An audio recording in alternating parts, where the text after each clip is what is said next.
Halo sahabat nonton, siapa nih yang penasaran dengan kelanjutan cerita dari drama A Good Day to Be a Dog? Yuk, kita mulai aja alur cerita kelanjutan episode 11 ya. Karena tindakan Bogyom, maka Paman Hena dalam wujud anjing sekarat, dan seluruh keluarga berkumpul.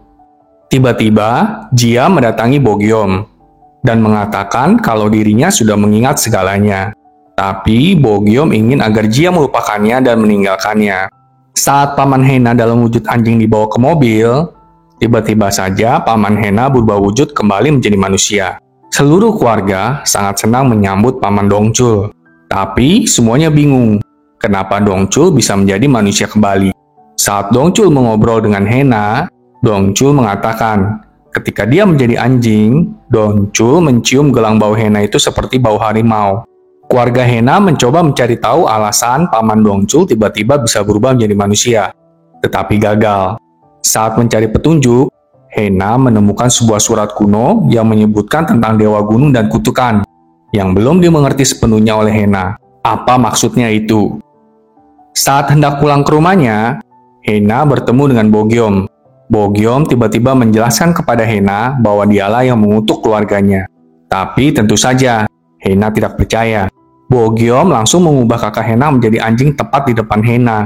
Hena jadi ketakutan, dan Bogyom meminta Hena untuk menebak siapa Bogyom sebenarnya.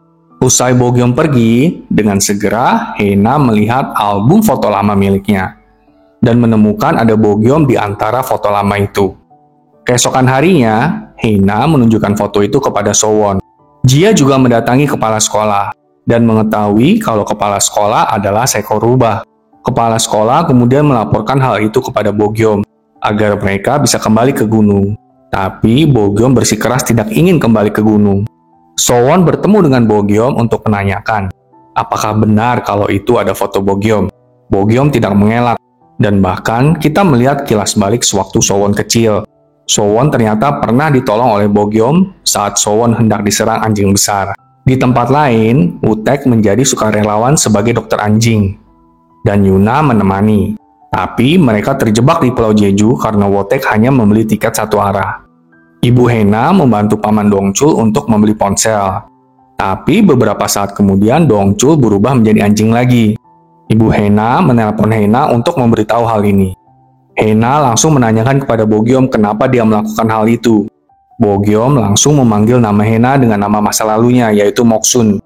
Dan kita dibawa ke adegan masa lalu di mana Hena memohon agar Bogyom mengampuni anak Hena yang dikandungnya. Di saat itulah Bogyom mengutuk Hena dan keluarga besarnya. Bogyom juga mengatakan, jika Hena ingin membantu keluarga terbebas dari kutukan anjing, maka Bogyom akan membuat Hena dan Sowon untuk saling melupakan. Malam harinya, Sowon mendatangi Bogyom untuk mengkonfrontasinya mengenai perkataan Bogyom sebelumnya kepada Hena. Tapi Bogyom mengatakan hal yang sama kepada Sowon. Namun Sowon berkata, walaupun kenangan mereka pudar, perasaan mereka akan tetap sama. Sowon kemudian menghibur Hena. Sowon juga mengatakan kalau Hena harus memilih menyelamatkan pamannya. Sowon juga mengatakan kalau mereka mungkin melupakan satu sama lain. Namun perasaan mereka akan tetap sama.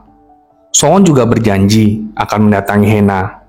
Lalu kita kembali lagi ke masa lalu, di mana Sowon di zaman dulu pun sangat menyukai Hena.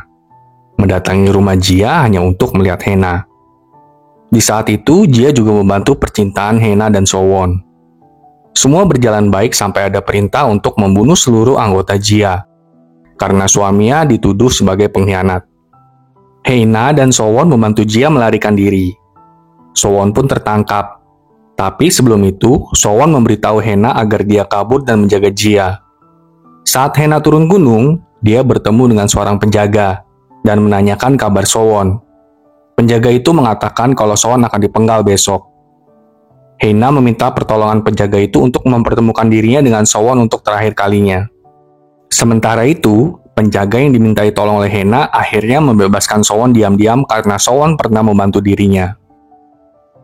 Di saat yang sama, Hena memohon kepada kepala penjaga agar melepaskan Sowon. Hena juga mengatakan kalau dia tahu di mana Jia sekarang berada. Dan hari itu pun tiba, di mana Hena sepertinya sudah tidak mengingat Sowon lagi. Wah, memang balas dendam yang terbaik itu adalah menjalani hidup kita sendiri dengan bahagia, sahabat nonton. Lelah banget hidup tapi menginginkan orang lain hancur. Jangan lupa saksikan kelanjutannya minggu depan ya, sahabat nonton. Sampai jumpa.